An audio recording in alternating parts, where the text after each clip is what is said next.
Order, order. Welcome to the Treasury Select Committee on Wednesday, the 21st of January 2026.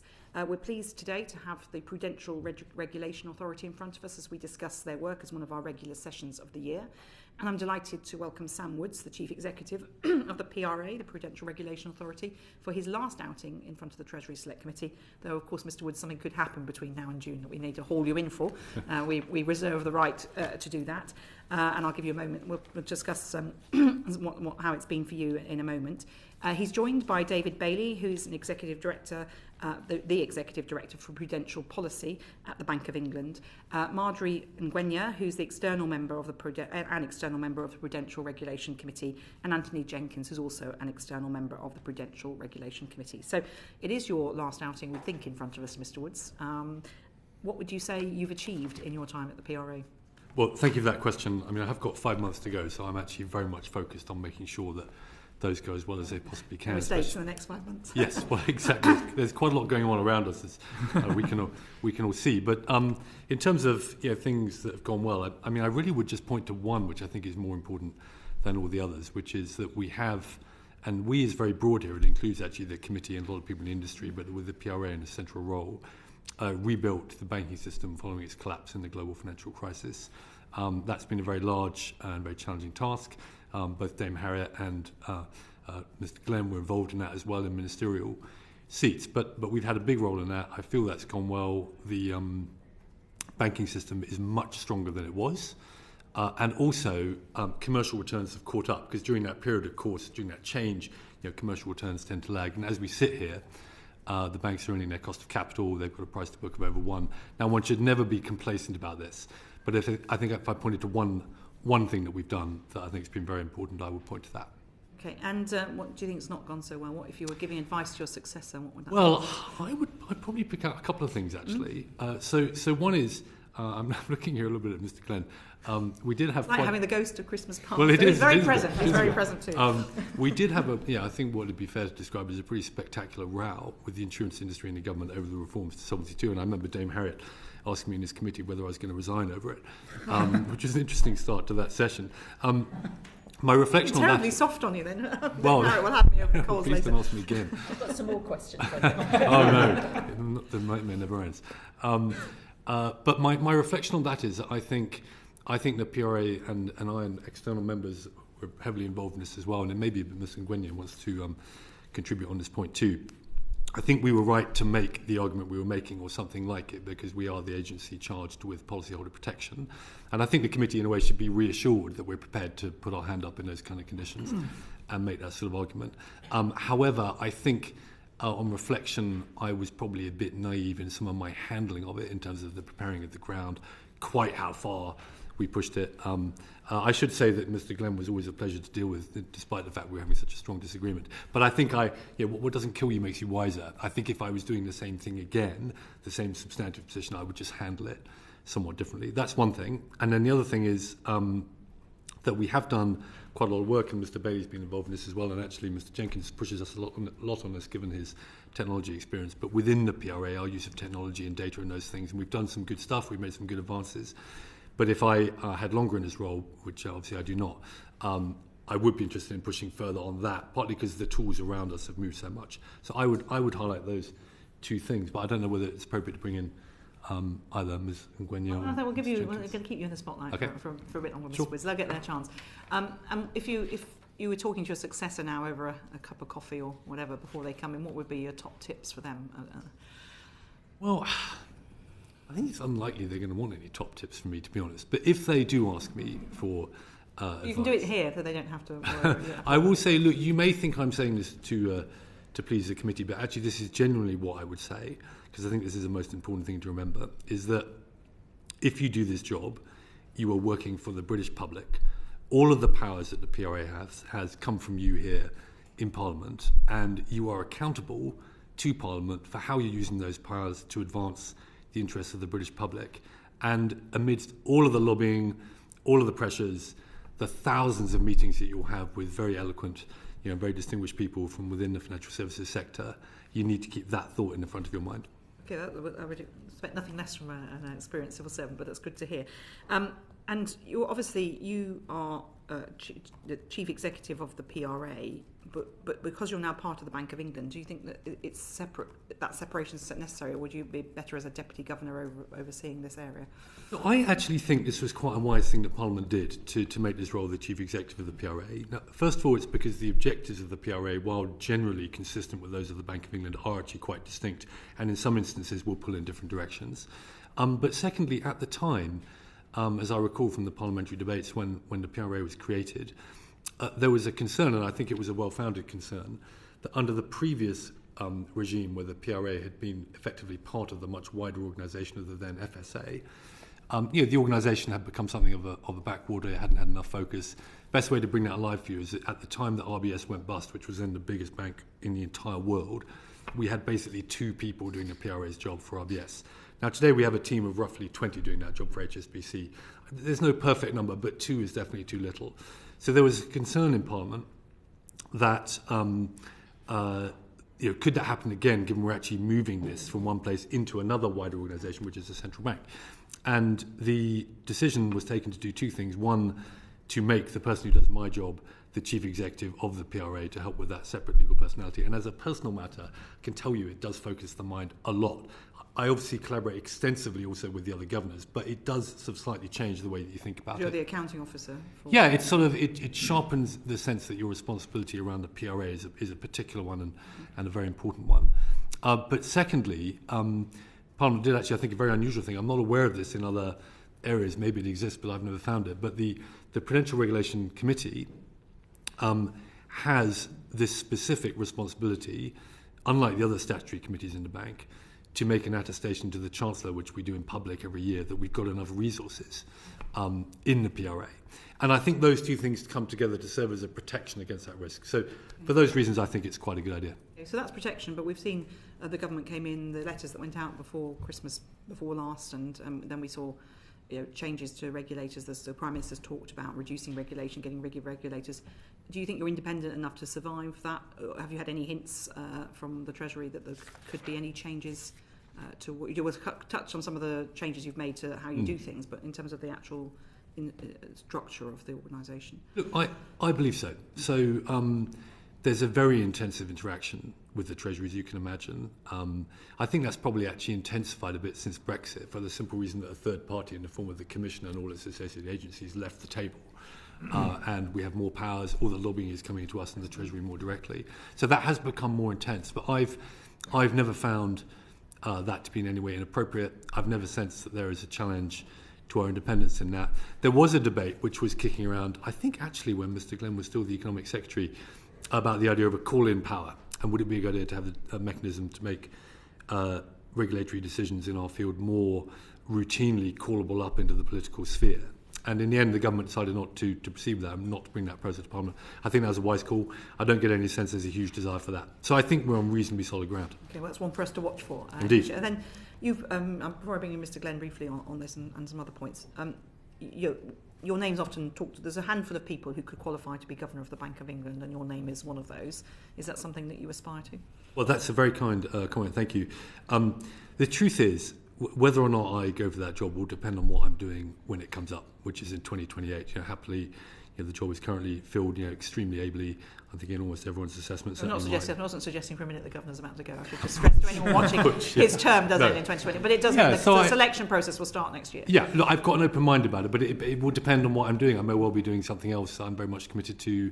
And look, that's an incredibly demanding and very difficult job, and it will always have an amazing range of candidates going for it. So I think if you looked around and tried to find the person that you thought was the ideal candidate today, their chance of actually becoming the governor in 2028, I think, would be a low percentage. Okay, well, thank you. That's an honest answer. And then, of course, there is a vacancy at the Office for Budget Responsibility. Yes. Is that tempting for you? I have given that no serious thought whatsoever. Okay, well, that's really interesting. So does the private sector beckon then, do you think? So look, I've really got an open mind about it, and as you mentioned at the outset, I've got 5 months to go. So I think the appropriate thing for me to do is focus very much on completing my term, both for the public interest, but also as a personal matter. Obviously, something goes wrong, that could be bad. But I have an open mind, public or private. I think the committee may or may not be aware, but I'm originally from New Zealand. We've been here for a long time now.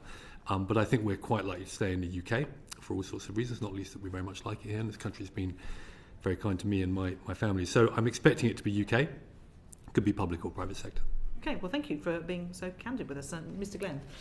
Thank you. And Mr. Woods, I would concur with your assessment of our dialogue previously, and I very much respect the way that you conducted that dialogue. But can we turn to the matters at hand around your role at the PRA in terms of supporting economic growth? Obviously, we've seen the letter that you wrote to the Prime Minister, and last year you had 23 consultation papers.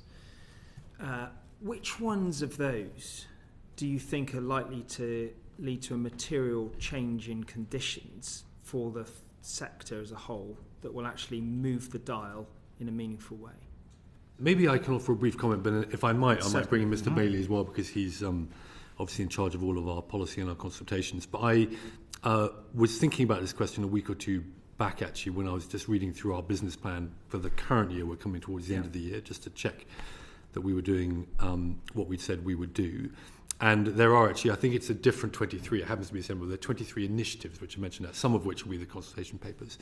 And Mr. Bailey will explain how we engage our objectives in all of those. But I try to look at it more from the sense of, okay, but really what was driving us to do those things? Was it more the competitiveness and growth considerations, or was it more the safety and soundness, or was it impossible to say?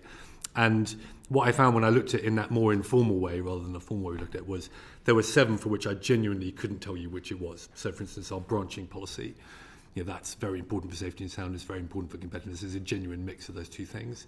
But of the other 2/3, the other 16, actually, as it happened, in my assessment, half were motivated by our new objective. So, best example would be the banker remuneration changes that we made. That's very much a competitiveness issue. Now, you can debate the growth angle on it, but competitiveness. And the other half, the other 8, were very much safety and soundness.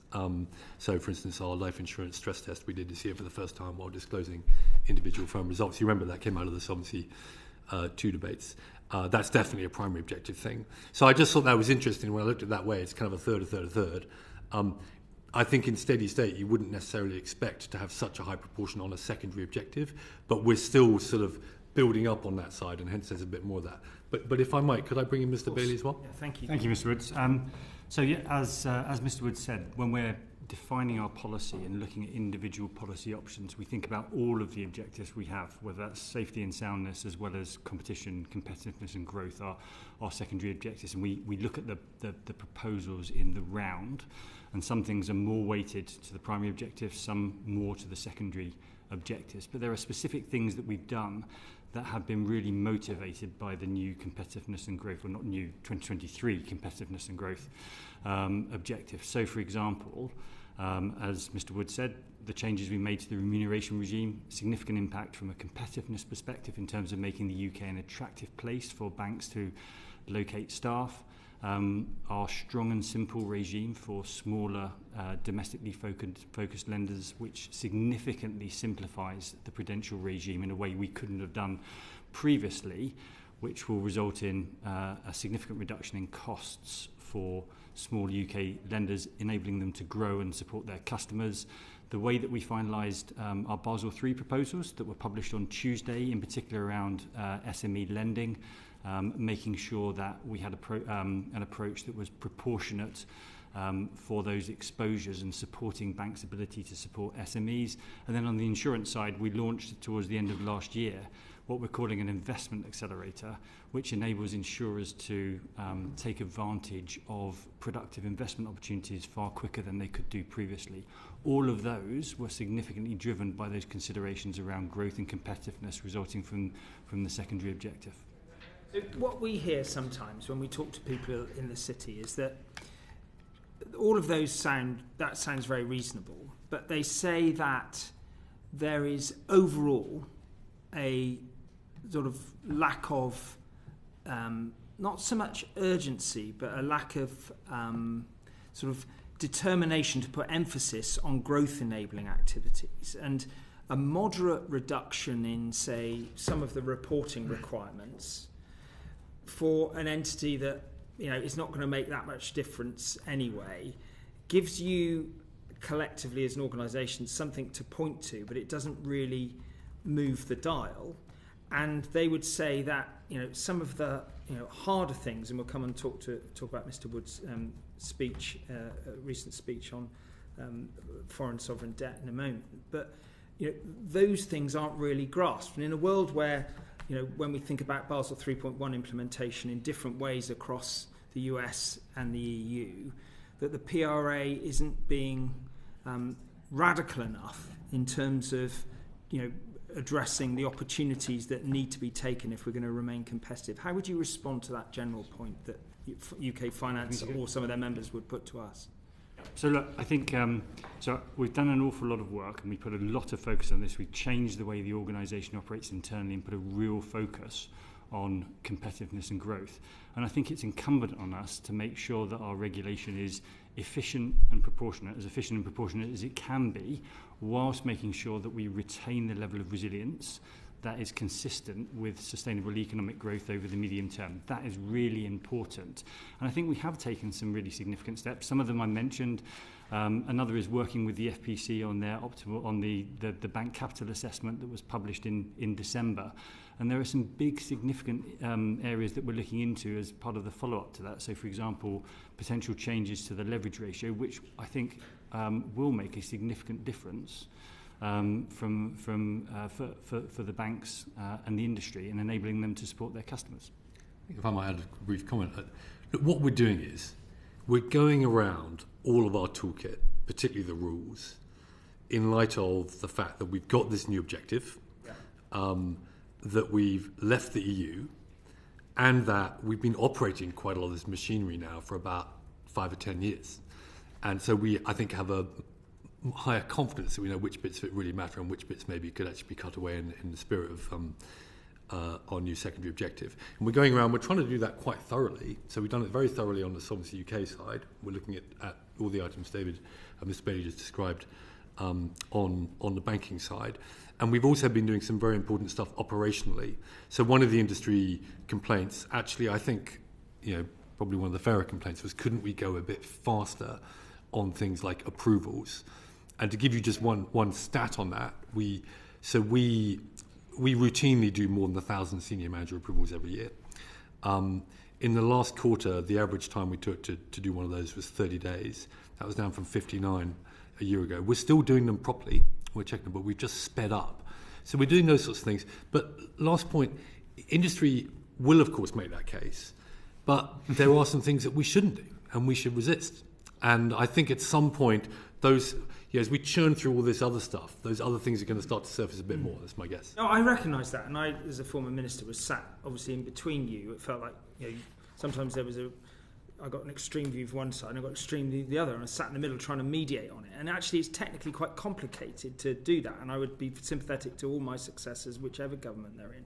But can I just draw your attention to something specific on consultation paper 16 with respect to the disclosure, resolvability, resources, capital distribution constraints and the basis for firm pillar 3 disclosure. Obviously it has to be technical, but that introduces new reporting requirements. It's not all going one way. How do you... In my time, I think there was a grid that we tried to bring up between the FCA, the PRA and other regulators to look at the overall number of initiatives.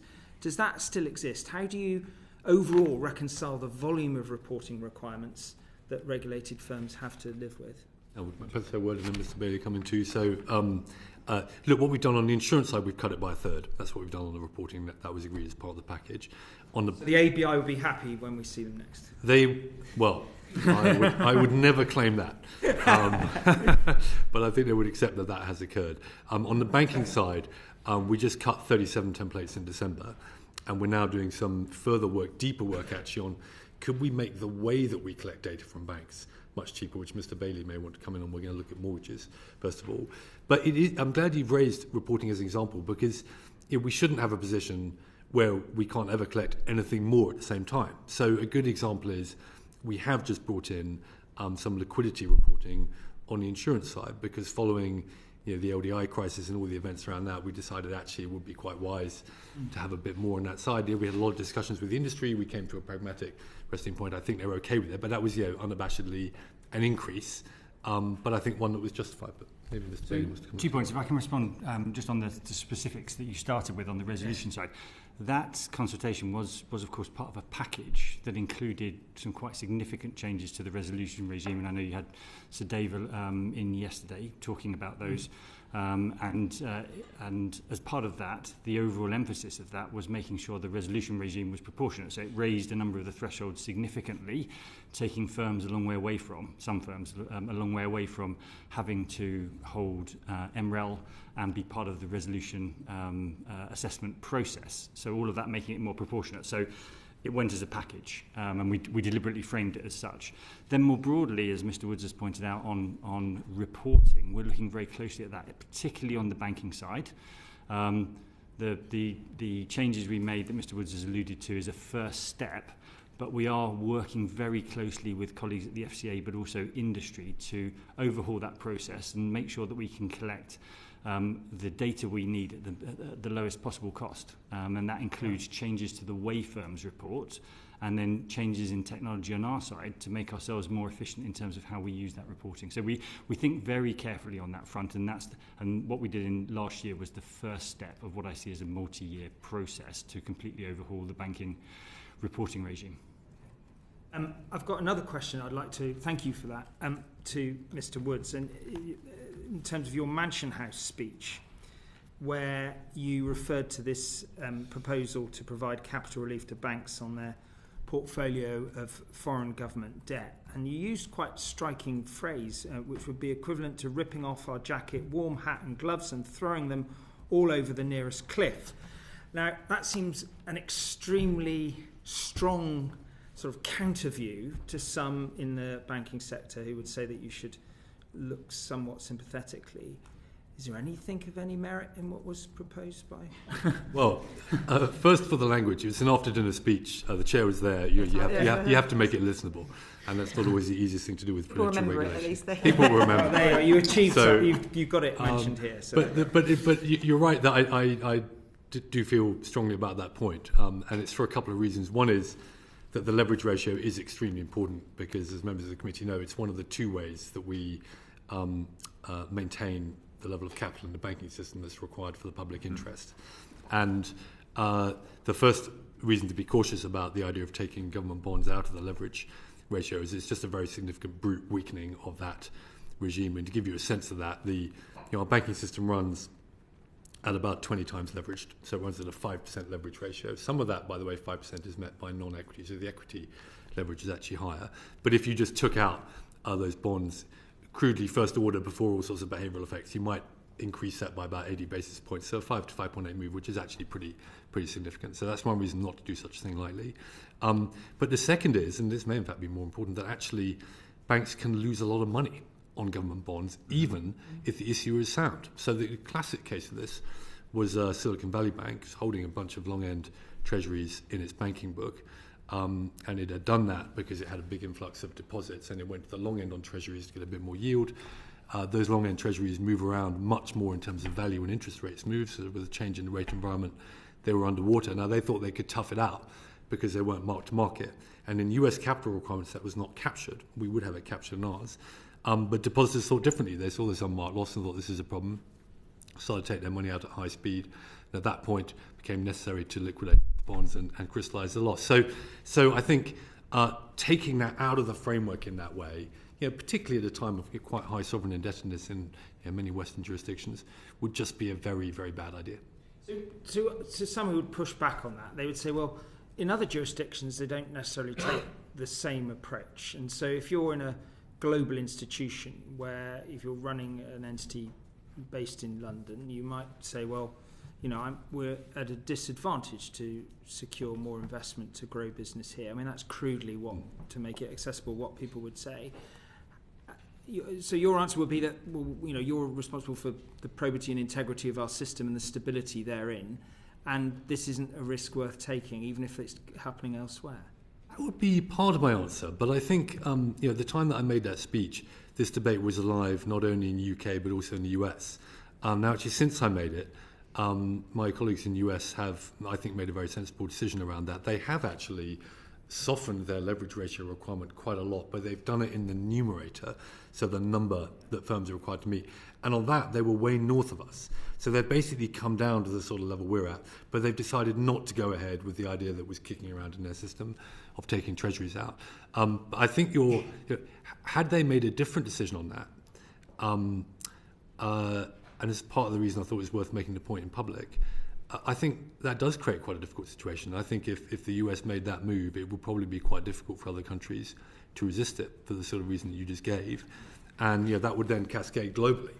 So, but actually, American colleagues haven't done that, and I think that makes the position easier.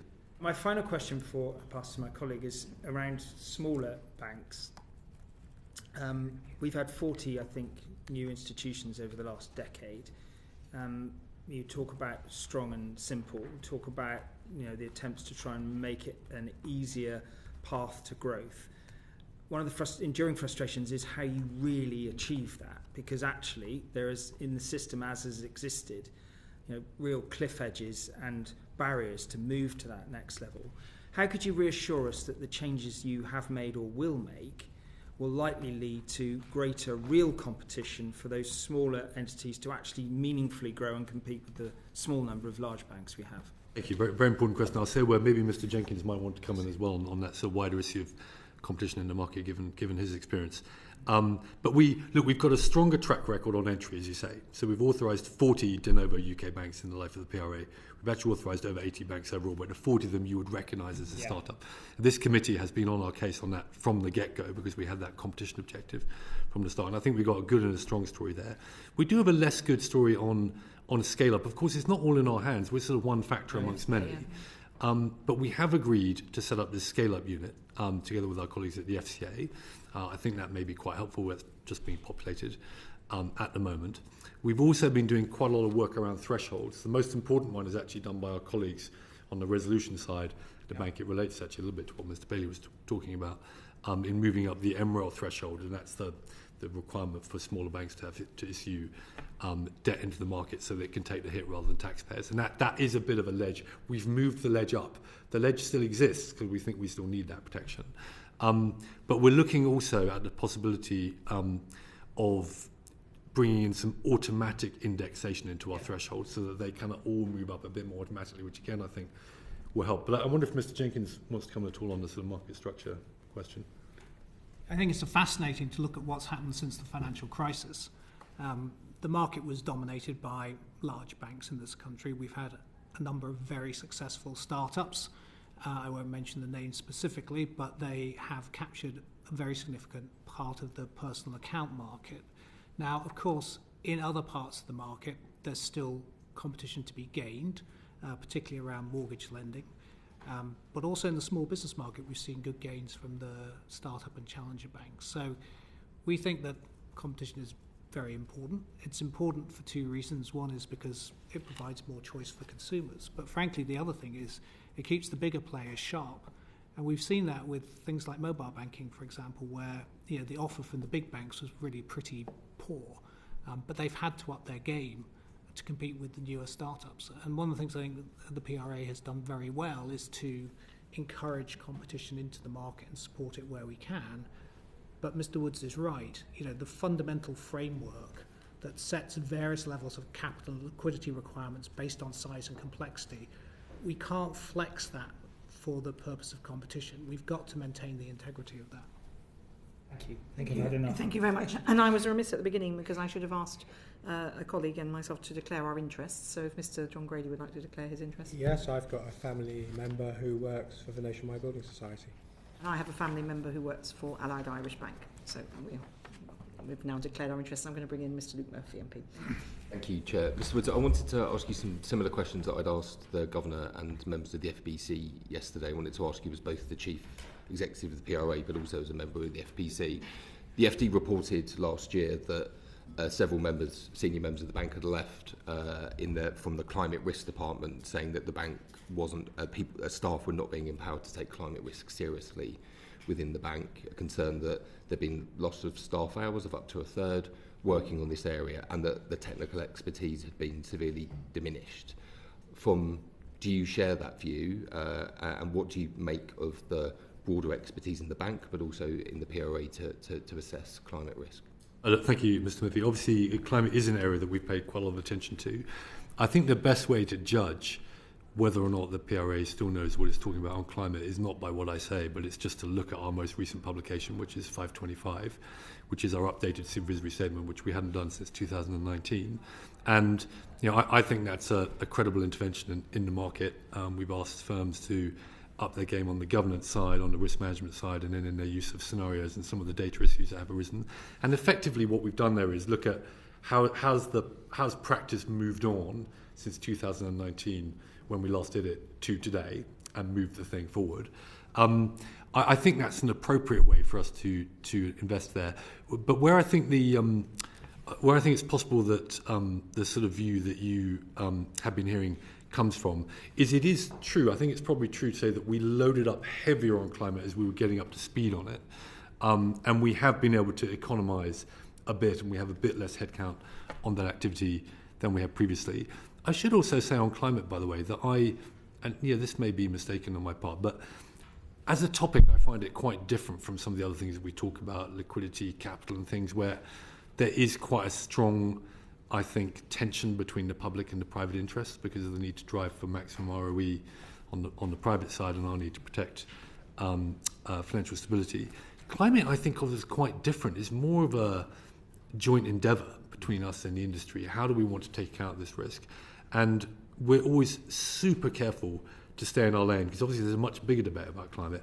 Our interest is only about how does it affect the risks that we're in charge of, and that's where we limit ourselves. Can I just come in on that, just to emphasise the point about it being a joint endeavour. So actually in the implementation of our expectations, we jointly with the FCA formed the Climate Financial Risk Forum, which is an industry grouping where industry work on, essentially we collaborate with industry on the implementation of our expectations.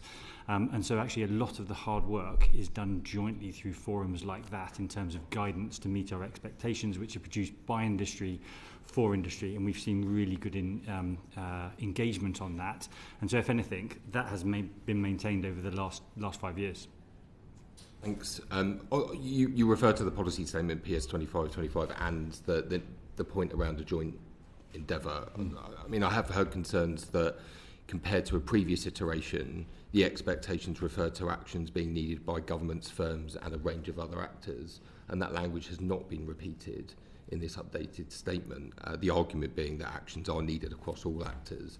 I just wondered how you responded to that concern, given that you just said it is a joint endeavour. Joint endeavour with industry, but our expectations are on the firms that we regulate. So from the PRA's perspective, the banks and the insurers. And let's put into context what we were doing when we were reissuing our supervisory statement. So we set out our original expectations back in 2019, and then we had a series of engagements with firms and industry more broadly on how they were implementing those expectations. And industry came to us and said, here, there's areas we'd appreciate more clarity, and we identified areas where firms were not fully meeting our expectations. So we went through and revised them. A big part of that was around proportionality, so making sure that it was clear in our expectations what was expected for firms that have significant exposure to climate risk versus those firms that don't, and they can flex the amount of effort, time and focus they put on the work according to the scale of risk that the board sees within the firm and its business model. So we very, very carefully focus those expectations on firms because, as Sam said, we're very careful to make sure we stay within our swim lane, and that involves making sure the expectations are very clearly on the firms that we regulate. Yeah, I could just add one other. Sorry. Very quickly, well, maybe you could add to this as well. I just wonder, how do you ensure that proportionate doesn't become insufficient? How do you determine what proportionate actually means? Just on that, before I pass to Mr. Woods, so we've asked all the firms to assess where they sit against our standards by the middle of this year, and then we will do through our standard supervisory work. We will do sampling and reviews of whether firms are meeting or not, and that will give us a good sense of where firms sit against our expectations, and that's our standard supervisory practice. We don't go into every firm and always ask them to demonstrate their compliance, but we will take a look at the cross-section across industry. Just one other broader point for context, which may be useful to share, that I would say that in the mid 2010s, the time that I was actually running the insurance area within the PRA and before I became the CEO, there's a period when we were certainly, I think, pushing harder on this, or at least as hard as anyone else globally, but probably harder, because we were getting up to speed, we were working it out, we wanted to push things forward, and obviously it's partly because of the market we have here, particularly on the London market side. We have a lot of climate risk actually coming into our market. I think if you look at how things are positioned now, I mean, the world around us has changed quite a bit too. So I would say now it's probably fair to observe that our colleagues in the EU at ECB, they are probably leaning a bit further forward than us on this in a couple of ways, particularly in their use of some thing called periodic payment orders and some tools that they're using which probably we wouldn't use in this country. Our US colleagues are not really engaging on this at all anymore, and we are sort of somewhat in the middle. And I feel that's probably quite a sensible place to be honest. Well, I mean, I guess going back to one of the questions again I asked yesterday from an FBC point of view, is that the government did put additional focus on climate and, for the first time, nature in the remit letter. And if I was being honest, I don't think I really was able to determine from the answers I got yesterday how the bank overall has responded to that additional focus in the remit. So I wonder whether you could say that, and also just very quickly, whether you think the PRA should look beyond climate risks and look at broader environmental risks as well. So look, on those 2 points, and I don't know whether anyone else on the panel wants to come in as well, but on the first, I think the main piece of business that we were thinking about doing was the 525 that we just spoke about, and effectively toughening up our requirements. It was absolutely relevant to that, particularly given the angle that Mr. Glenn was coming from. If we're going to toughen the requirement, we've got to have a good reason for it, and I'd say the bar for that has generally just gone up in the last few years, and I think it was absolutely relevant to that we had that extra conditioning from the government in its steer to the committees at the bank. So it played in that way. We haven't got an immediate plan to repeat the exploratory scenario we did on the climate side, not because we've lost interest in it, but because we don't think we'll learn that much more at the moment from that. And forgive me, the second part of your question was on... I mean, the point about nature and environmental... Oh, should we go broader? Look, personal view, but with my CEO hat on, not a citizen view, I don't think we should. That's probably not the answer that you want to hear. But the reason is that... I think you have to have a degree of focus in a regulator to actually be effective. And I think it's appropriate that we brought in climate in the way that we have. But I worry that if you spread us, and of course if Parliament told us to do that, of course we'd do it. But I worry that you would just reduce the effectiveness. I mean, just on that point, from an FBC point of view, I mean, the government has asked the bank to do that. It's added nature to the remit. So in what way, how has the bank responded? Yeah, I think, David, you want to So, two things. Just because we haven't issued, for example, supervisory expectations in the space of nature doesn't mean we expect boards to think about and manage all the risks to which their business model are exposed, which would include nature. And I mentioned the Climate Financial Risk Forum a little while ago, which is the joint collaboration. Within that, there have been discussions around nature, and industry have voluntarily taken forward a set of work on nature within that. So there are things happening in that space, but as Sam said, we are prioritising according to the risks that we see to be the biggest. I think the area that's most relevant is the London market. So the London market is insuring all sorts of nature-related risks. I don't know if Ms. Ngwenya wants to come in at all on the London market side. She may not, but just give us a chance if she wants to. But that's where, I mean, that is all being thought about because we have to include it in the reserving and in the stress testing that we do for insurers on that side. So that's where I see it most. I was going to turn to Ms. Ngwenya because your international experience is quite interesting in this respect. Yes, so I would agree with Mr. Woods to not necessarily include it as an area of focus for the PRA, but rather to leave it to firms to decide whether those risks are material for them, and we would expect them to bring them into their risk frameworks and governance in the way that they would any other material risk. And our responsibility would be to engage with those firms in our supervisory conversations. Thank you very much. If I go to Chris Copland, MP. Thank you, Chair. Mr. Woods, I just want to come back briefly to Mr. Glenn's points around sovereign debt. I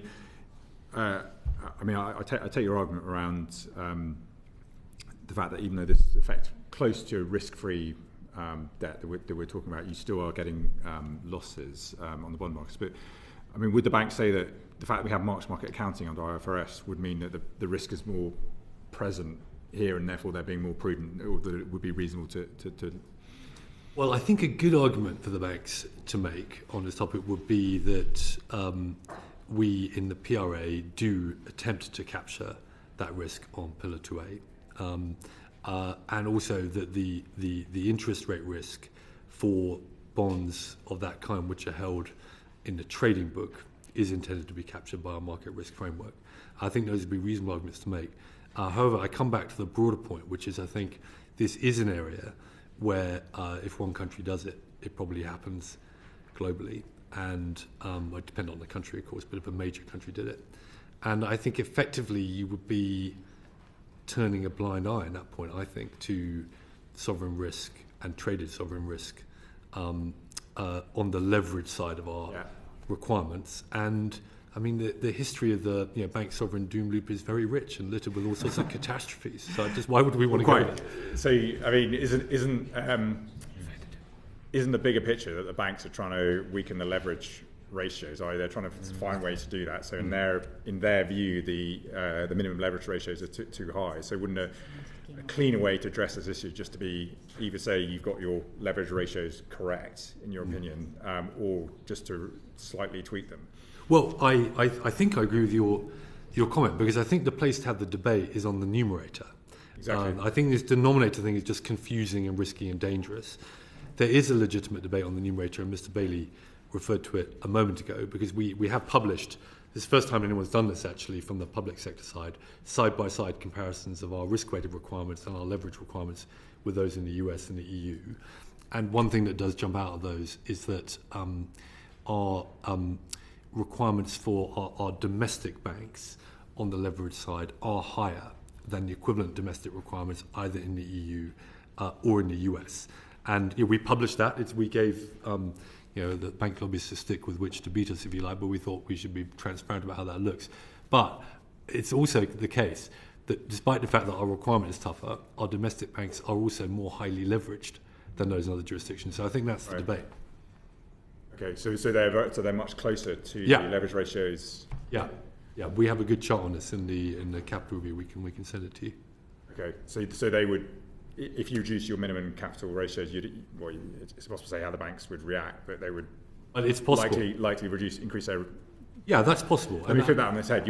You're effectively saying that UK banks have got higher risk tolerance than EU and US well, banks. It does depend a bit which assets you've got. So it's true that our banks tend to be more mortgage heavy than the US banks. Yeah. And I think it's fair to say that you could have two banks, one running at higher leverage than the other, but if the higher leverage one was invested all in mortgages and the other one was invested in something very high risk, that actually you could have the same risk tolerance. But I think this is the debate which we're going to have in the next round of the capital review at the FPC level, but the PRC will be very involved in it. And actually, I know if I have time to bring in Ms. Jenkins, I think has some views on leverage. But it's important also we keep an open mind a bit as we go into that. Before I turn to Mr. Jenkins, am I reflecting you correctly if I could say that in effect we're saying UK banks have a higher risk tolerance than EU and US banks in terms of how they appear on their balance sheet, so therefore there is maybe a case for having stronger leverage ratios to reduce that behaviour? I wouldn't go quite that far, because I think there is this point around mortgages is a good one, and we do have a very mortgage heavy system. But what I am saying is that we have published a chart which shows that our regs are undeniably tougher in that area. So we have teed ourselves up for an argument about it. But in the same chart, we show that our banks run at a higher leverage despite that. So I think that's the debate. We have implemented the leverage ratio in a quite specific way here in the UK. It is not the only way you can do it. You could do some different things. So I feel open to the idea that we should review it, look at it, are there some changes we'd like to make? But I don't think that we should immediately assume that because that requirement is tighter than other two jurisdictions, that it's definitely massively too high. It might be, but it might not be. Sorry, Mr. Jenkins. Mr. Jenkins. Worth noting also that in the US, most mortgages are securitized off the balance sheet of banks through organisations like Fannie Mae and Freddie Mac, so they don't affect the leverage ratio of the banks there. So there's a fundamental difference in the way the system works. But the point I would like to make is that it's important that we look at the system in the round. Obviously, for the industry, it is in their interests to effectively allocate capital to their activities, and that's appropriate for them and their shareholders. But as a regulator, we need to look at both the risk-weighted approach, which inevitably injects an element of modelled subjectivity, because you can't perfectly model things, however good your statistical database and tools are. That's one view of how capital is matched with risk. The leverage ratio is another view, because it takes out that allocation mechanism there, and it gives you a broad view of the risk on the institution's balance sheet versus the capital available to support it. And as Mr. Woods has said, we should never forget that this system is 20 times levered. Exactly. It doesn't take much, actually, to go wrong for that to cause a real problem. And in my view, having been in the industry for a long time, post the financial crisis, there have been a number of challenges that we've faced economically and geopolitically, but every time that has happened, there have been sort of shock absorbers in the system, whether it's monetary policy or fiscal policy. Yeah. So I don't think we can necessarily infer from the post-crisis times that everything is working perfectly. And as Mr. Woods would tell you, banks have failed in that period, notably Credit Suisse and SVB. So the way that I would look at this as an external member of the PRA is we need to look at these things in balance and make sure that we don't just cherry pick the part of the system that's to our advantage, whether you're in the industry or as a regulator. We have to satisfy ourselves that we have the right balance between risk and protection in the interest, frankly, of all of your constituents. Well, I'd be inclined to agree with you. But is it possible that all this language, including from Downing Street, about deregulating for financial services, has emboldened the industry to be aggressive in their requests at the expense of the risks that you articulate? And I'm interested in views of the whole panel. Yeah, I think I might go first. I think it would be quite extraordinary if you had the political setting that we currently have from our government and people running private institutions and their representatives did not attempt to push hard. Why wouldn't you? I think we would all do that in that position. And to be clear, that is also their job. So we do obviously have a lot of that. The debate has changed a lot. But I would also say that it's a natural cycle in the sense that we've been through an enormous strengthening of the regime, and that has also involved an enormous expansion of the regime. And it's my belief, at least, and I think probably a shared view amongst members here, but we'll see that there is quite a lot that we can do there to prune the regime, to make it work better, to streamline it. We just did something actually last week. Your list of consultations that highlights. Yes, so I think we can do that without doing things that are dangerous, and then it's the things that are dangerous where there's a more lively debate. Well, I was going to say, Ngwenya. Yes, I think, as Mr. Woods has said, it's very reasonable for firms to come to us with requests that would require us to deregulate, and at the same time, our role is to push back against that somewhat to ensure that we don't end up with another financial crisis that would be regrettable. In times when things are going well, it makes sense to want to pull back, but our stresses tell us that we've calibrated things about right.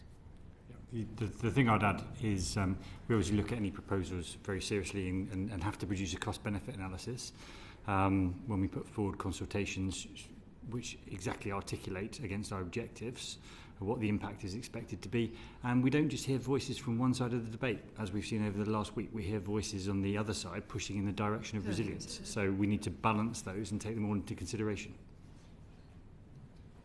Thank you very much. I'm just alerted to the fact there may be a vote, so I just want to warn you that we will have to adjourn if that does happen. But in the meantime, I'll move to John Grady MP. Okay, thank you very much, Dame Meg. Just now turning to supervisory statements and statements of policy. Now, on the website, what you say is that these set out PRA expectations and policy on a particular matter, and an expectation to me is an expectation that is to be followed. But in your consultation CP 1125 on supervising building societies, etc., you say the PRA understands that the guidance and limits have often been interpreted by firms as requirements, but the PRA considers that it's for each society to determine its own financial risk management, etc. In other words, that consultation points to the building societies taking more responsibility and making their own judgments. But there's a tension with what it says on the website, which refers to PRA expectations. In your view, Mr. Bailey, for the supervisory statements and statements of policy, are firms free to ignore those, or what would happen if a firm did ignore them? So thank you for the question. There are a number of reasons we publish our guidance, and I'm going to put statements of policy and supervisory statements under the same banner of guidance. Some things set out what firms can expect of us. So, for example, we've set out our statement of policy on how we do cost-benefit analysis or how we do rule review, and some of those things we're mandated by legislation actually to publish. Another reason we might publish guidance is because we've taken a look, as I described with respect to climate, we've taken a look at how firms are meeting our rules, and we think they could benefit from further clarity. And then there are other areas where firms come to us and say, we would appreciate you issuing more guidance so that we understand how to meet the rules. But we should be very clear on the legal basis. The rules are the rules. They are the things that firms have to meet. The supervisory statements are our guidance on ways in which firms can meet those rules. If firms have other ways of meeting our rules, they're free to choose to do that. And what we've published in our supervisory statements are guidance in how firms can meet our rules, rather than things that we can enforce against if firms don't demonstrate they are exactly in line with our supervisory statements. Now, I have a concern that what happens when regulators publish guidance is that firms follow it and don't opt for the innovative route.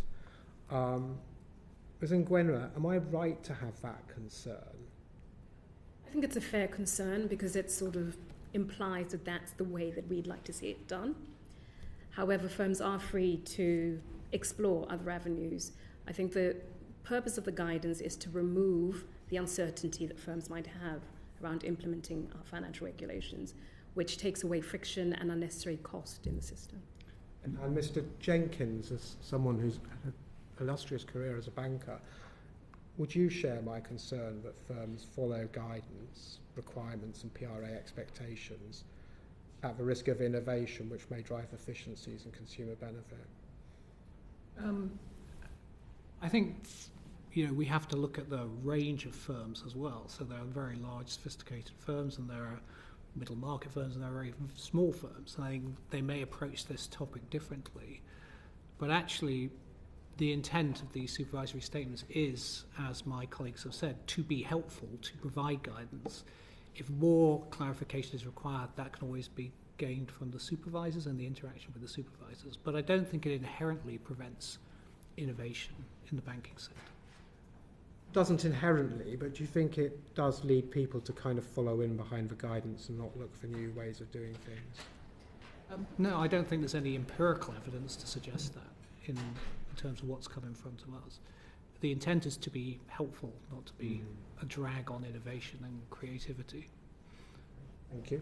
Thank you very much. Catherine West MP. Thank you, Chair. So in terms of the consumer benefit point, which Mr. Grady's just made, what would need to change so that building societies, for example, which tend to be more popular because of some things like, their remaining bank branches being open locally, all the sorts of things that perhaps they've appealed to the general public on, what would have to change for them to be able to offer more innovative products and be able to extend a little bit more into what actual consumers want to borrow for? So maybe perhaps Mr. Bailey may want to come in too, but look, I think it's worth stepping back on the building society sector for a moment and what's actually happening there. The sector has more than doubled in size over the last decade while consolidating. So we've got 42 building societies today, assets of over 660 billion. Of course, next layer down, but half of the deposit takers that we supervise are credit unions. And actually similar kind of a picture, that number has actually gone down by about 100 over the last 10 years, but the value of the assets has gone up. It hasn't quite doubled, but it's got to 4.9 billion. So we see that sort of picture of consolidation. And of course, interestingly, in the building society side, we've had 2 transactions where they've taken over banks in recent times. So the sector seems to me to be doing quite well in various ways, but it does have a number of challenges. And one in particular, which I think goes to your question, and it may be that Ms. Ngwenya wants to come on this as well, or the broader topic, is that the need for technology that those firms have is sometimes very difficult for them to be able to afford to do, given the size of some of those smaller institutions. And I don't think that that's a regulatory issue, although on the credit union side, it is actually partly a regulatory issue because some of our rules may be impeding their ability to club together and create these things called credit union service organisations. So we are going to be out, I think, within the next month or so, if Mr. Bailey nods, he nods, okay, next month or so, with something helping on that front. But I wonder if Ms. Ngwenya might come in, and Mr. Jenkins does have a conflict in this area, but on the other hand, he's very well apprised, so maybe he Before can... we move on, just on that, though, we have mutuals in front of us next week, and of course the government has set a target for doubling the mutual sector. Is that what driving your behaviour on this, or is that something you were thinking about anyway? I think it's an additional kind of impetus. And certainly the removal of the source book is part of that picture. We're going to also produce some guidance on something called Part 8, which is the mechanism used in the courts for mutual insurers to merge or take one over for another.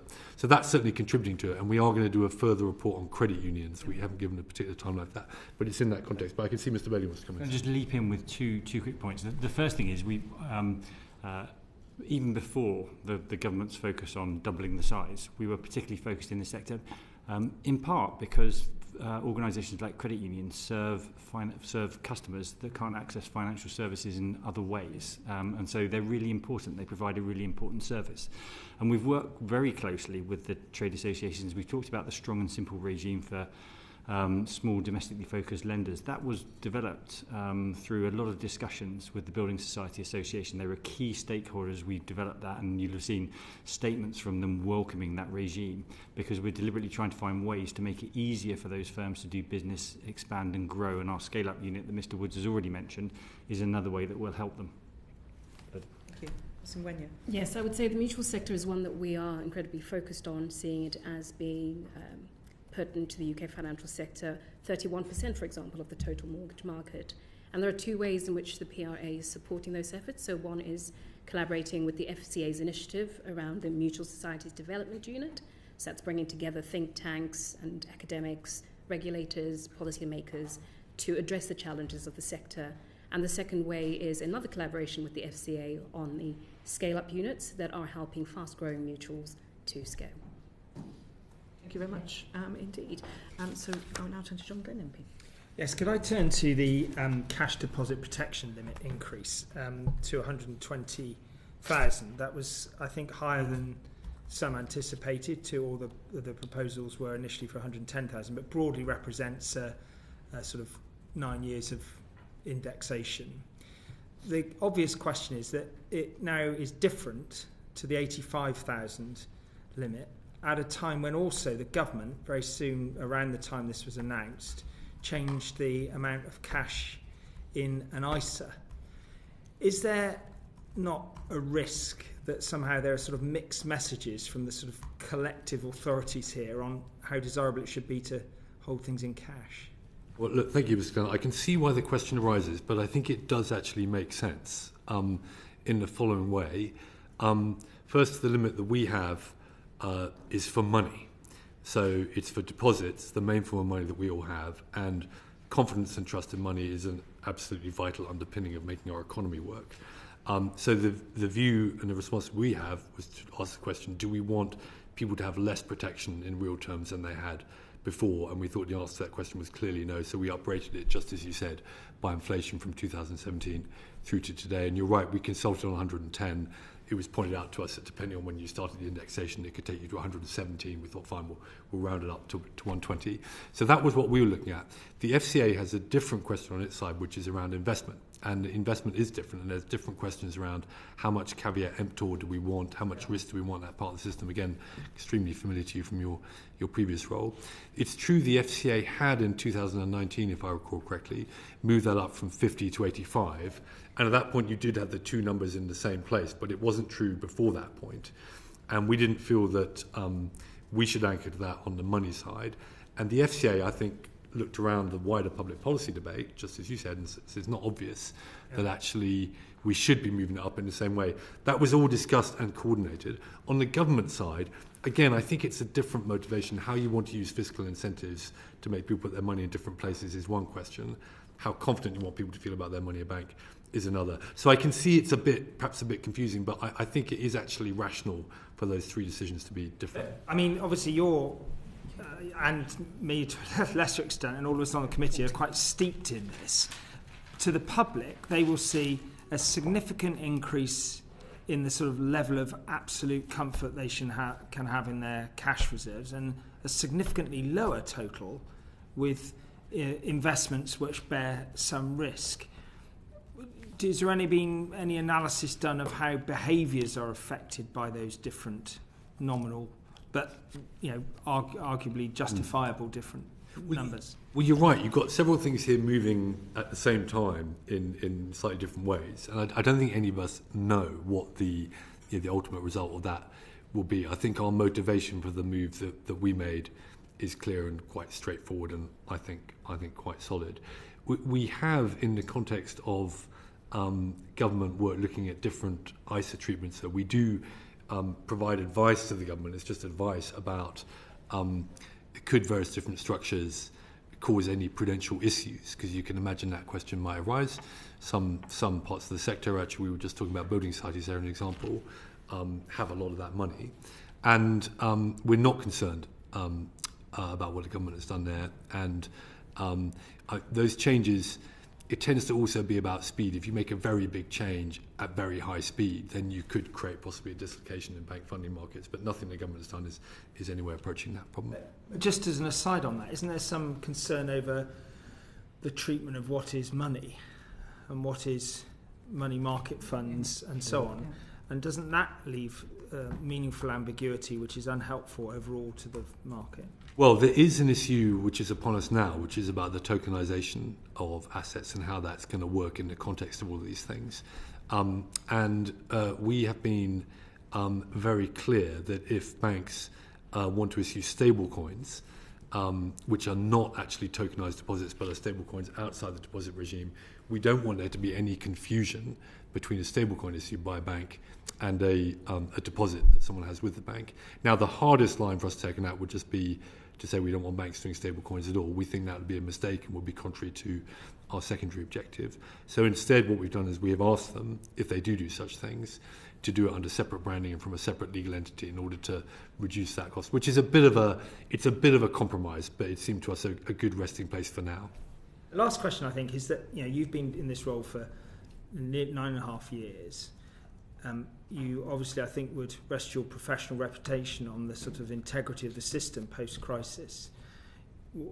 To the person who's not close to all of this, why do we need such a significant sort of protection limit if all of our banks are so well regulated and everything's in a sound state?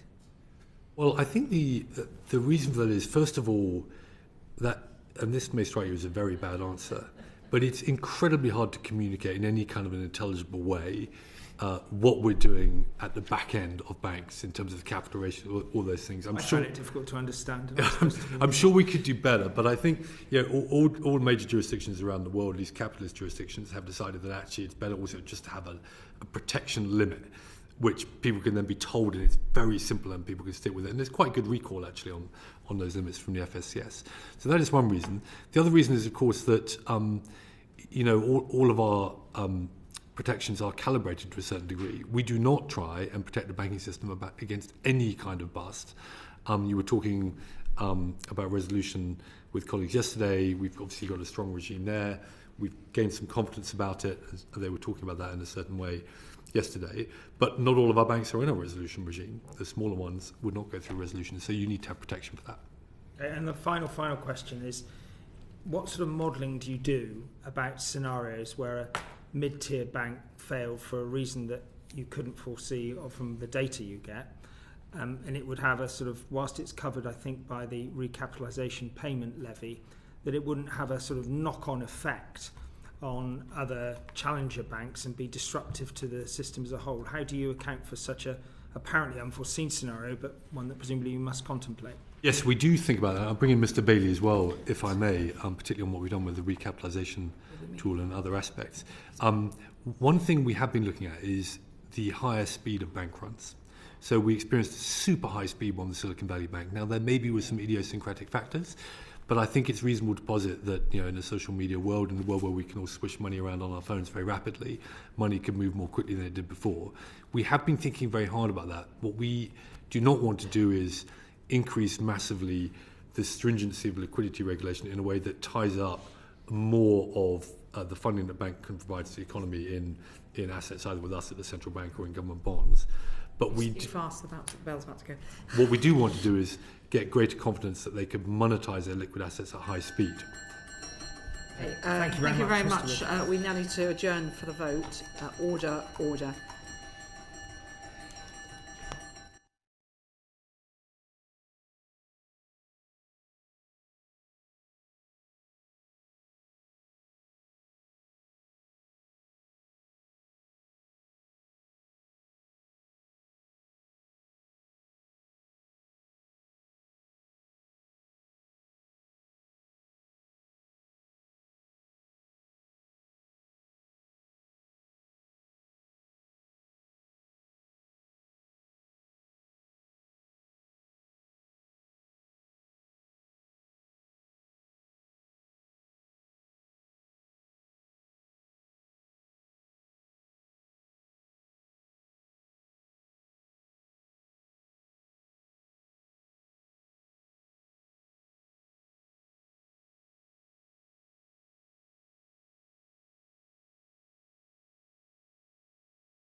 Order. Welcome back to the Treasury Select Committee on Wednesday the 21st of January 2026. We're resuming our session about the work of the Prudential Regulation Authority, and by happy circumstance we just moved on to ask Dame Harriet Baldwin to come in. So Ms. Dame Harriet, over to you. Thank you very much, Chair. And I want to start with Ms. Ngwenya, because of your extensive experience in insurance in the private sector.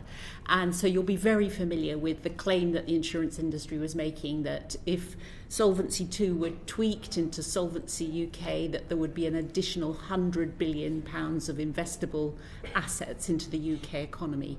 Now, I'm asking you because I know if I ask Mr. Woods, he will say it's not the PRA's job to monitor whether that's actually happened. But I believe you will probably be speaking to a lot of insurance companies. So can you tell them how they're reacting to the new regime? I don't know the exact numbers. I do know that the ABI has put out a recent report on this, which we can find for you afterwards. There has been some movement, not as much as we might have expected to see, but I think these things do take time to develop. And it's also about matching insurers' risk appetites to the available projects for investment in the market. So I would like us to see more done, but that is going to be a collaboration, I think, between the industry, the ABI, and ourselves. And so what are you sort of challenging in your external role? What are you challenging the PRA on here? Are you happy with the announcements that have happened for the Matching Adjustment Investment Accelerator scheme? Just reading it as a layperson, it looks quite complicated, but that is the nature of the industry, I guess. Yeah, so I'm happy that we've introduced a means for the industry to access the matching adjustments quicker. So this is really an early stage tool. We've seen 2 applications so far, and both have been granted to date. This is really about providing a way for access to happen quicker rather than the scope of the matching adjustment regime to be extended. And so far, so good. And the limits, are you happy the limits are appropriate for the industry, the 5% and the 2 billion? Yes, the limits are there to balance the need for accelerated investment against the prudential risks that we're trying to manage. We believe that the limits allow access for all of the industry to be able to participate. We believe that for those larger insurers that already have matching adjustment permissions, should they find those limits constraining, they can always apply for regularization of those investments within their matching adjustment permissions. Okay. And then what about the original changes in terms of the regime with the matching adjustment, including more productive assets? Are you hearing from the industry that they are happy with the productive assets that have been defined, or would they like a wider scope? What are you hearing? We've not heard that they're unhappy so far, but I think my colleagues, Mr. Woods and Mr. Bailey, would be able to speak more to conversations that they've been having directly as well. Okay, but you've not heard any directly. So, Mr. Bailey, are you comfortable that the asset qualities that you've described and defined in terms of the changes, that the industry is happy with the scope of those productive assets that can now be included in the matching adjustment? A couple of things. The first thing is, I think the dialogue with the insurers has really moved on. It's a step change over the last couple of years, and I think we've got a really constructive relationship. I was talking to the ABI only yesterday on some of their analysis on cost of regulation and impact of some of our changes. In terms of the specific changes to the matching adjustment investment accelerator, I think they've generally been welcomed by industry. Obviously, as we've talked about previously, there's always some firms would like us to do more and go further, but these are quite significant changes, and I think we need some time to see how they bed in. And if evidence suggests we need to think about other things, then we will do that. Alongside, though, the Solvency UK changes, there's also a lot of other things going on in the insurance industry. We're working on a captives regime with Treasury, and we've also made some quite significant changes on insurance special purpose vehicles, all aimed at evolving the way that insurers, and life insurers in particular, can manage risk and grow their business. Okay, thank you. And then, Mr. Jenkins, I imagine that the people who bend your ear tend to be the sort of fintechs and the startups and the challenger banks. And I wonder what sort of challenging challenges you're hearing from them. It's disturbing. We read in the press about Wise deciding to move. 50% of fintechs are rumoured to be thinking about relocating from the UK.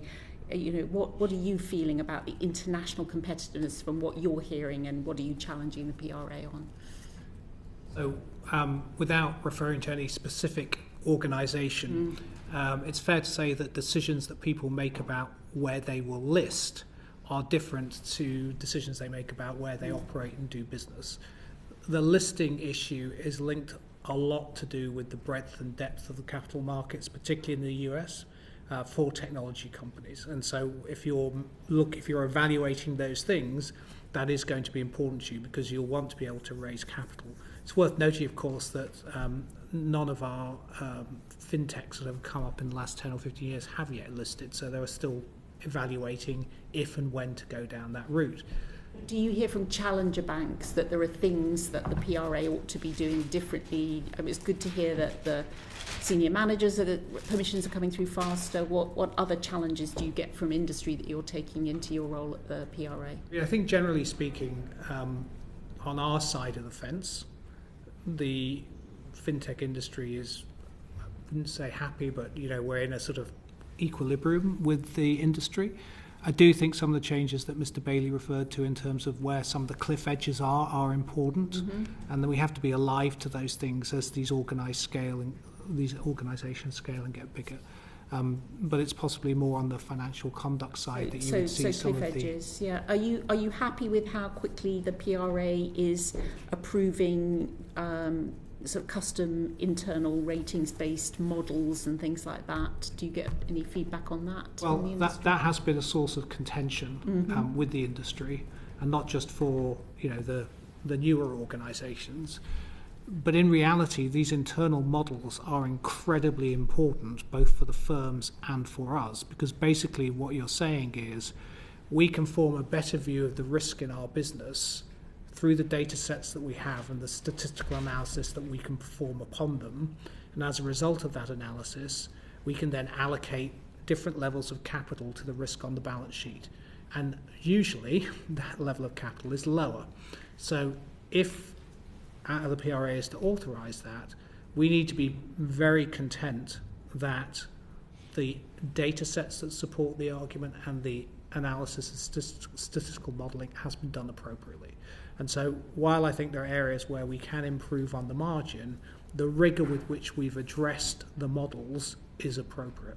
So you do get feedback, I'm hearing then, that it's a very slow process. It can take a long time. It's fair to say that it's an iterative process. So what will happen is a firm will submit a model, we'll review it, we'll go back with questions, clarifications, points that need to be addressed, they'll come back to us. So the cycle time is not all at our discretion inside the PRA.